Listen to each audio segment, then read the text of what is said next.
네, 사랑하는 성도 여러분, 한 주 동안 잘 지내셨습니까? 네. 네, 이게 약간 아동부 애들 스타일입니다. 네. 이렇게 막 대답하고, 네, 이제 함께 얘기하고 하는데, 아이들이 예배 시간에 같이 참석하는 게 너무나도 전 좋은 것 같습니다. 네.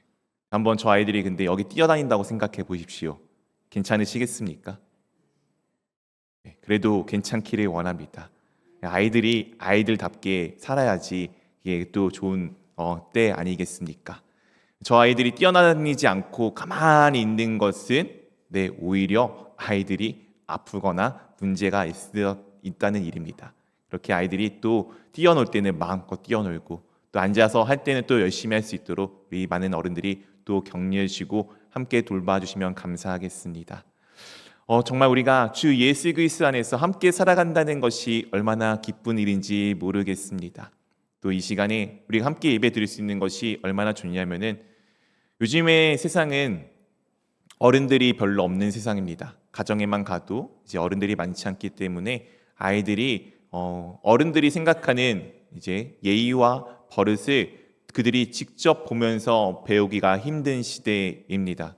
예를 들자면은 요즘에 전화 받을 때 아무도 여보세요 안 하시잖아요.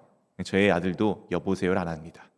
부모인 제가 전화 받을 때마다 누군지 다 아니까 그래 왜 그러십니까? 라고 용건부터 말하다 보니 그 여보세요가 전화 받을 때 예의인 거를 한 번도 본 적이 없습니다. 그래서 그게 맞는지 틀린지를 모르기 때문에 하지 않습니다. 이런 시대인데 우리 어른들이 없는 이 시대 가운데 우리 다음 세대가 주 안에서 예배하는 모습을 언제 배울 수 있겠습니까? 바로 이 시간 우리가 함께 예배함으로 배울 수 있을 것입니다. 이게 우리 가운데 있어서 그래서 정말 좋은 시간이고 은혜임을 기억하시고 또 저 아이들의 목소리가 찬양 때 막 울려 퍼질 때 성경 읽을 때 막 울려 퍼질 때 왠지 막 기분이 좋아지지 않습니까? 저만 그런가요? 네. 새로운 에너지가 있다는 것은 우리 가운데 은혜입니다. 함께함의 기쁨을 우리도 어른들도 마음껏 누리시고 또 감사할 수 있기를 바랍니다. 요즘 시대는 말씀드린 것처럼 참 함께하기 어려운 시대입니다. 세대가 세대 간에 다 갈라져 있고 모든 것이 다 찢어져 버려져 있는 이 시대에 어떻게 보면 참 어둡고 암울한 시대와 같아 보입니다. 우리 그 시대의 모습을 잘 그려주고 있는 것이 또한 예수님께서 이 땅 가운데 오셨던 그 2000여 년 전에 그때 그 당시의 모습도 그와 같습니다. 그 시대의 모습을 상징하는 하나의 말씀이 있습니다. 누가복음 2장 1절 말씀 우리 한번 같이 읽어보도록 하겠습니다. 그때 가이사 아구스토가 영을 내려 천하로 다 호적하라 하였으니 당시 로마 시대를 지배하던 사람은 황제였던 아구스토, 이제 우리 성경에는 아구스토고 이 역사서에는 아우구스토라고 되어지는 로마 초대 황제입니다. 이 황제가 천하의 명을 내리자 천하가 다 이 황제의 명령을 따라 움직이기 시작합니다. 마치 황제가 모든 것의 중심인 것처럼 보여지고 로마의 황제들은 당시의 신과 같은 존재로 여겨졌습니다. 이런 시대 가운데 오늘 예수님께서 태어나시고 그리고 예수님의 부모가 이와 같은 일들을 매번 하셨던 것을 우리 가운데 말씀해 주고 있습니다. 누가복음 2장 41절 말씀입니다. 우리 같이 읽겠습니다. 그의 부모가 해마다 유월절이 되면 예루살렘으로 가더니 그의 부모 예수 그리스도의 부모가 해마다 무엇이 되면은 예루살렘으로 가셨습니까? 네, 유월절입니다. 혹시 유월절이 어떤 날이신지 아십니까? 감감하신가요?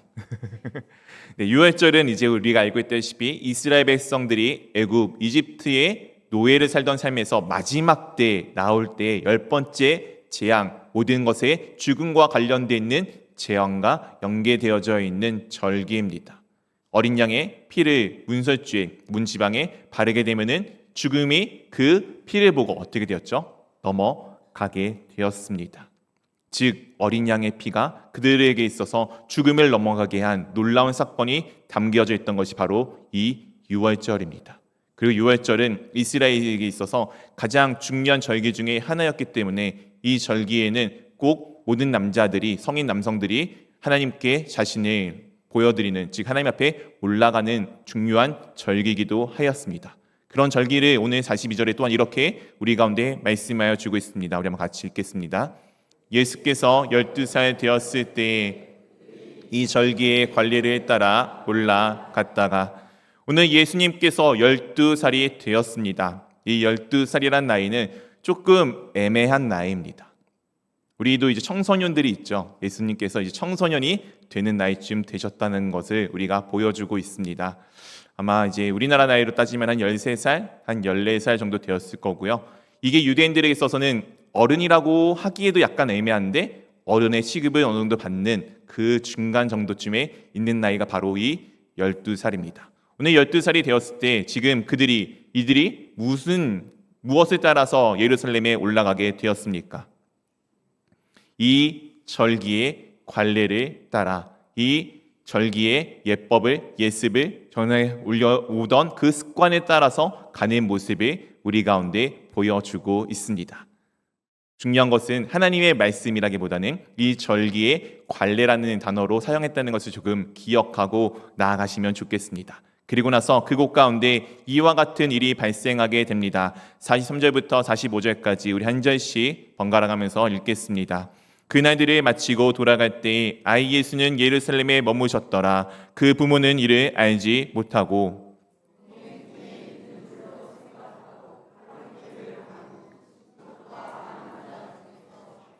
함께 읽겠습니다. 만나지 못함에 찾으면서 예루살렘에 돌아갔더니, 오늘 그 날들을 마치고 유대인들이 예루살렘에서 이 유월절 절기를 마치고 이제 돌아가는 길 가운데 돌아가게 되었습니다. 그때 아이 예수는 어디에 머물고 계셨습니까? 여전히 예루살렘에 머물고 계셨습니다. 그런데 오늘 부모가 어떻게 했다고요? 그 일을 알지 못하였다라고 우리 가운데 말씀하여 주고 있습니다. 그렇게 하룻길을 가게 되었고, 그 하룻길에 가서 이제 중간에 머물기 위해서 식소를 잡았겠죠. 근데 아이를 찾아보니 아이가 없는 거예요. 오히려 아이를 한번 잃어버려 본 적이 있었던 부모님들 계십니까? 놀랍게도 조사해보니 우리는 안수쌤들 한 번씩 다 잃어보시더라고요. 네. 놀라운 일이었습니다. 아무튼 이제 그 잃어버렸을 때 한번 기억해 보십시오. 땀이 막 등줄기에 막 흘러내리고, 이 아이를 어디서 찾았는지 그 뛰어다니는 정신없는 그 상황들을 한번 상상해 보십시오. 그리고 오늘 좀 놀라운 것은 하루 만에 찾았다는 것이 우리 가운데 좀 놀라운 이야기입니다. 당신은 가능하였던 일입니다. 이 절기는 엄청나게 커다란 절기이기 때문에 우리나라 마치 명절과 같이 모든 사람들이 다 움직이는 때예요. 동네에 있는 모든 사람들이 예루살렘을 향해 가게 되었기 때문에 아마 그들이 함께 가고, 또 동네 사람들은 당시 우리 옛날에도 과거에도 그랬듯이 같은 다 가족일 것입니다. 그래서 누군가 돌보고 그 모일관들을 각각 하고 있었던 시대였기 때문에 그가 굳이 꼭 챙기지 않아도 옆에 있는 우리 친척이 돌봐주고 있겠지, 우리 가족이 돌봐주고 있겠지 할 수 있는 상황이었습니다. 어쨌든 그렇게 하룻길을 가고 난 다음에 예수님이 없는 것을 발견하게 됩니다. 그렇게 그들이 찾는 도중 가운데 다시 그들이 원래 출발했던 예루살렘으로 돌아가게 됩니다. 유월절에 예수님과 함께 가였는데 예수님이 예루살렘에 남아 있었는데 그 부모는 그거를 알지 못하는 상황이 오늘 말씀 가운데 담겨져 있습니다.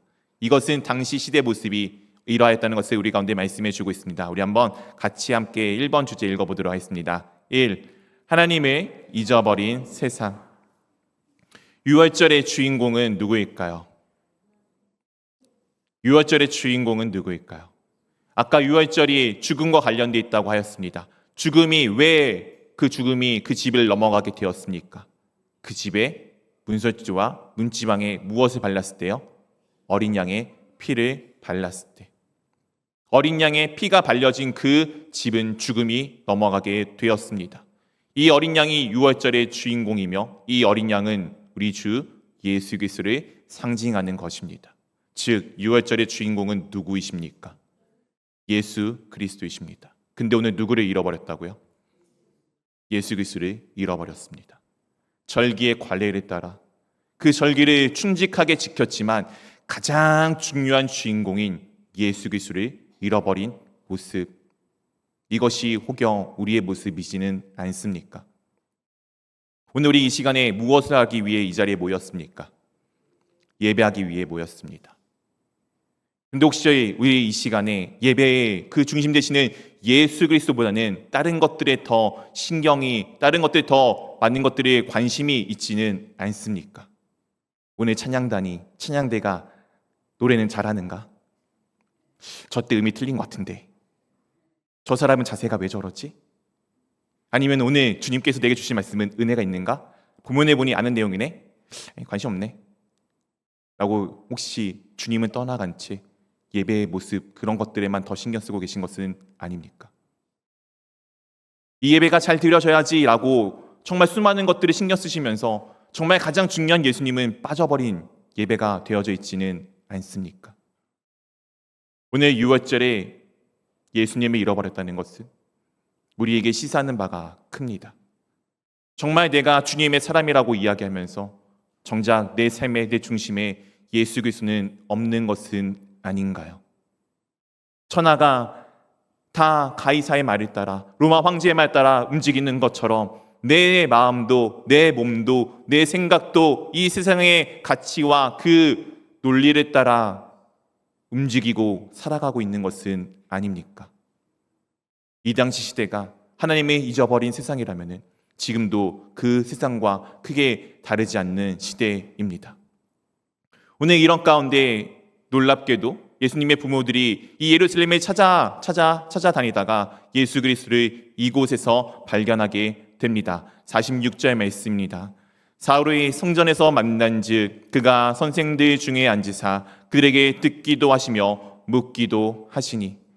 사흘 후에 돌아간 게 하루, 다시 데려왔던 게 하루, 이틀 빼고 나면은 예수님을 찾는데 무려 하루라는 시간이 걸리게 되었습니다. 우리 사랑하는 성도 여러분, 여러분들이 중요한 것을 잃어버렸을 때 천천히 찾아보십니까? 아니면 급하게 찾으십니까? 엄청 정신없이 급하게 찾으시겠죠. 지금 누구를 잃어버렸습니까? 아이입니다. 아이를 잃어버렸는데 뭐 천천히 다니시면서 여기 있겠지, 저기 있겠지 이렇게 다녔겠습니까? 아니요, 급하게 찾았겠죠. 그렇게 찾았음에도 비록 하루라는 시간이 꼬박 걸리게 되었습니다. 그때 그들이 어디서 예수님을 발견하게 되었습니까? 성전이었습니다. 성전은 어디입니까? 성전은 무엇의 상징입니까? 하나님이 함께 하시는 곳의 상징입니다. 오늘 예수님의 성전에서 찾았는데, 오늘 이 성전에 찾은 예수님을 부모들이 이렇게 물어보고 부모님에게 예수님께서 이렇게 대답하십니다. 48절, 49절 우리 한 절씩 번갈아 가면서 읽도록 하겠습니다. 그의 부모가 보고 놀라며 그의 어머니는 이르되 아이야 어찌하여 우리에게 이렇게 하였느냐? 보라 내 아버지와 내가 근심하여 너를 찾았노라.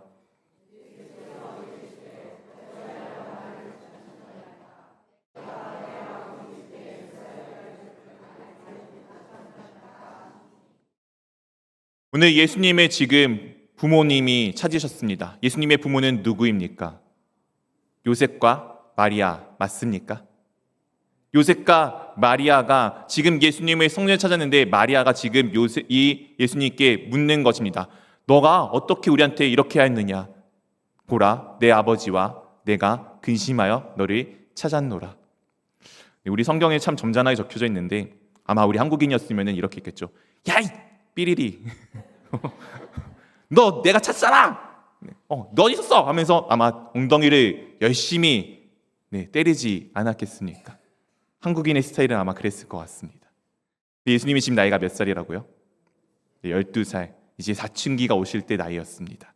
사실 성경에 말투가 적혀져 있지 않아서 이 말투가 어떤지 우리가 성경 나눔하다가 정말 많이 궁금해했어요. 그래서 우리 내리는 결론은 나중에 천국 가서 물어보자 였습니다. 오늘 예수님께서 지금 너의 아버지와 나 마리아가 엄마가 너를 열심히 찾아다녔는데 어떻게 우리한테 이렇게 하였어? 라고 이야기하는 그 부모에게 예수님께서 이렇게 대답하여 주셨습니다. 어찌하여 나를 찾으셨나이까? 아마 사춘기 때 아이라면은 반항의 말투로, 아니면은 예수님이 그렇지 않은 또 좀 정직하고 착한 아이라면은 왜 그렇게 하는지 정말 몰라서 묻는 질문이었을 것입니다. 무엇이라고 지금 대답하시죠? 내가 내 아버지 집에 있어야 할 줄을 모르셨냐고 지금 묻고 있습니다. 오늘 예수님의 아버지 누구이십니까? 요셉이죠. 근데 요셉의 집이 어디 있습니까? 요셉의 집은 저 멀리 북쪽에 나사렛이라는 동네에 있습니다. 지금 이 동네는 어디인가요? 예루살렘입니다. 예수님 어디 계셨나요? 성전에 계셨습니다. 그럼 이 성전은 지금 누가 함께하고 계시는 것이라고요? 하나님이십니다. 즉 예수님께서 내 아버지 집에 있어야 할 줄을 알지 못하냐라고 하는 질문은 지금 그의 부모들이 예수 그리스도가 누구인지를 온전히 알지 못하고 있는 상황임을 우리 가운데 보여주고 있습니다. 그 말씀을 50절에 이렇게 우리 가운데 말씀하여 주고 있습니다. 우리 한번 같이 읽어보도록 하겠습니다. 그 부모가 그가 하신 말씀을 깨닫지 못하더라. 오늘 그 부모가 예수님께서 하신 말씀을 깨닫지 못하였습니다. 예수님께서는 지금 자신이 하나님의 아들이심을, 우리 가운데 그리스도가 되어서 오셨음을, 주님이 되시기 위하여 이 땅 가운데 오셨음을 지금 부모에게 지금 고백하고 있는데, 놀랍게도 그의 부모는 그 이야기를 알지 못하고 있습니다. 참 희한한 일 아닙니까? 마리아가 예수 그리스도를 어떻게 낳습니까? 성령으로 잉태하여 아이를 낳았습니다. 그리고 계속해서 예수님이 그리스도라는 것을 천사로부터 듣고 목자로부터 들었고, 그리고 멀리 왔던 동방에 있는 박사들에게도 그 고백을 동일하게 들었을 것입니다. 그런데 오늘 그분이 누구인지 몰라요. 이 시대가 그런 시대였습니다. 지금도 그런 시대입니다. 이 땅 가운데 얼마나 수많은 교회들이 있습니까? 얼마나 많은 십자가가 곳 가운데 세워져 있습니까? 그리고 얼마나 많은 분들이 지금도 예수 그리스도의 복음을 전하고 있습니까? 그럼에도 불구하고 예수님이 누구인지 알지도 못하고 관심도 없고 모르는 것이 이 시대의 모습입니다. 혹여 우리도 그렇지는 않은지 돌아보시기를 원합니다. 그런데 이런 시대에도, 놀랍게도 이렇게 캄캄하고 어두운 시대에도 그럼에도 불구하고 은혜를 받은 사람들이 있습니다. 우리 한번 두 번째 주제를 한번 같이 읽어보도록 하겠습니다. 이 은혜를 받은 사람. 우리 가운데 이 어둡고 캄캄한 시대에도 은혜를 받은 사람이 있습니다. 오늘 예수님에 대해서 이렇게 이 표현을 하여 주고 있습니다. 40절 말씀 우리 한번 읽어보도록 하겠습니다. 아기가 자라며 강하여지고 지혜가 충만하며 하나님의 은혜가 그의 위에 있더라. 아기가 어떻게 했다고요? 자라고 있었습니다. 그리고 강하여지고 있었죠. 이 강하여짐이 그냥 육신의 강함이 아닙니다. 이 강하여짐은 영적인 강함도 포함이 되어져 있는 것입니다. 그리고 지혜가 어떻게 되었다고요? 충만하여졌습니다. 이 지혜는 당시 시대에 특히 헬라인들이 추구하던 행복의 가장 중요한 조건 중에 하나였습니다.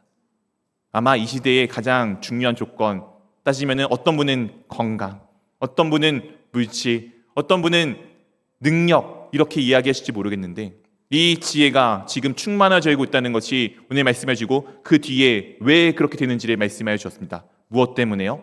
하나님의 은혜가 그 위에 있더라. 하나님의 은혜가 그 위에 있더라. 오늘 이 내용을 52절에 다시 이렇게 우리 가운데 말씀하여 주고 있습니다. 한 번 더 읽어보도록 하겠습니다. 예수는 지혜와 키가 자라가며 하나님과 사람에게 더욱 사랑스러워 가시더라. 예수님께서 지혜와 키가 어떻게 되었다고요? 자라가고 계셨습니다. 이 자라가고 계시면서 하나님과 사람에게 어떻게 되셨다고요? 더욱 사랑스러워 가셨다라고 우리 가운데 말씀하여 주고 있습니다. 이 사랑스러워라는 단어가 앞에 읽었던 40절의 은혜와 똑같은 단어입니다. 은혜를 받은 사람이 사랑스러워져 가는 것이고 사랑스러워져 가는 사람이 은혜를 받는 사람입니다. 오늘 예수님께서는 이 어둡고 캄캄한 시절에 그들의 삶의 가치와 다른 것들로 살아가시면서 그의 삶이 사랑으로 하나님의 은혜로 채워짐을 우리 가운데 말씀하여 주고 있습니다. 오늘 이 자람의 모습이 똑같이 기록되어져 있는 구약의 한 명의 인물이 있습니다. 바로 사무엘입니다. 사무엘 2장 26절에 이렇게 우리 가운데 말씀하여 주고 있습니다. 아이 사무엘이 점점 자라매 여호와 사람들에게 은총을 더욱 받더라. 오늘 사무엘이 점점 자라가매 여호와와 사람들에게 무엇을 받았다고요? 은총입니다. 이 은총은 좋아 보인다, 좋음, 은혜, 이 모든 것으로 함께 볼 수 있는 단어입니다. 아이 사무엘, 이 사무엘이 살아가던 그 시대는 어떠한 시대였습니까? 사사시대의 마지막, 가장 어둡고 하나님의 말씀이 희귀했던 시대. 그 당시 제사장인 엘리는 눈이 어둡고 비둔하여져서 하나님의 음성도 잘 듣지 못하고, 그의 자녀들은 엉망진창으로 살아가는데 그 자녀들을 방치해 놓고 살아가던 그 시대. 사무엘의 아버지 엘가나는 제사장 가문이면서 하나님 앞에 찬양하는 사람이면서 아내가 2명이 있었던 그런 시대. 도덕적으로 무너지고 하나님을 향한 예배가 무너지고 하나님의 말씀이 없었던 그 시대에 오늘 아이 사무엘은 점점 자라가며 여호와 하나님께 더욱 은혜를 받았다라고 우리 가운데 말씀을 주고 있습니다. 시대는 어둡습니다. 캄캄합니다. 그런데 그런 시대에도 여전히 하나님이 함께하고 있는 사람들이 있습니다. 그렇다면 그 사람들은 누가 될 수 있을까요? 우리 한번 세 번째 같이 주제 읽어보도록 하겠습니다. 3. 누가 은혜를 받는가?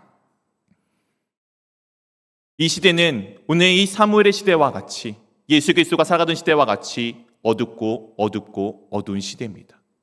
이런 시대에 여러분들은 은혜 받은 자로 삶을 살아가고 싶지는 않으십니까? 은혜는 별로 관심이 없으십니까?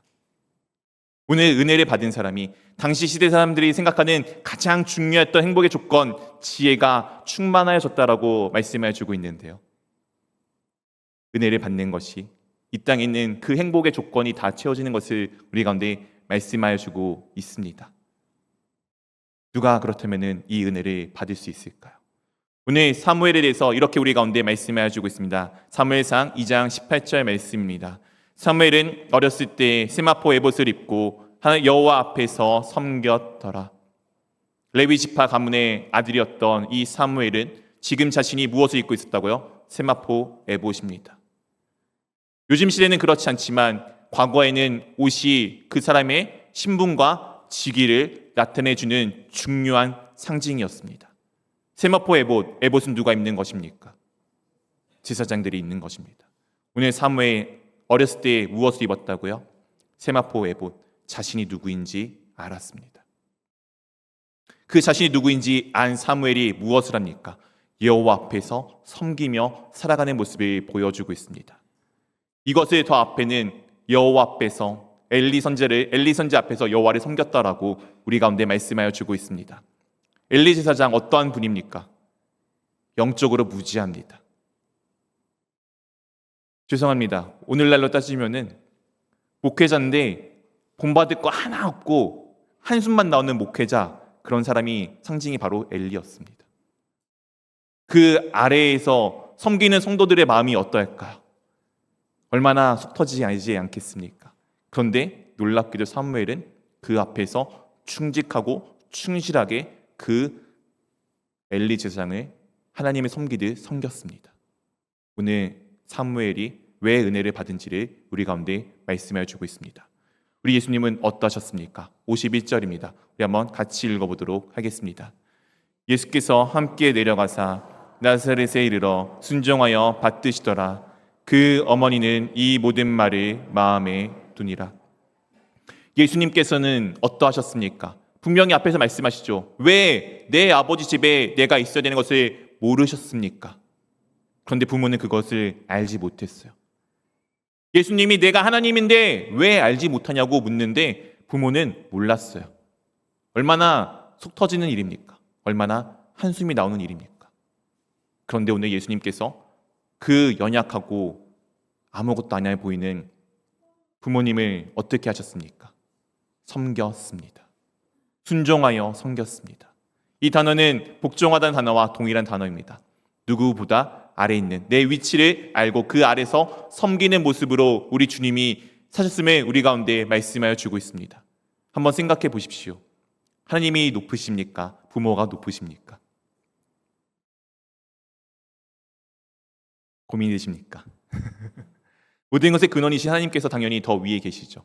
예수님은 누구이십니까? 하나님이십니다. 그 부모보다 원래는 더 위에 계신 그분이 지금 부모라고 자신이 있어야 될 위치를 알아서 그 부모를 섬기며 복종하는 모습을 우리 가운데 보이셨습니다.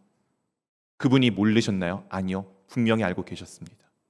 예수님이 분명히 자신이 하나님을 알고 계심에도 불구하고 그 아래서 섬기는 모습을 우리 가운데 보여주셨습니다. 왜냐하면 그것이 은혜 받는 사람의 기름을 우리에게 보여주시기 위함이었기 때문입니다. 은혜를 받기 원하십니까? 여러분의 자리에 여러분이 있어야 될 그 위치에서 여러분이 그 일을 감당해야 될 일을 다 완수하십시오. 묵묵하게, 성실하게, 충직하게.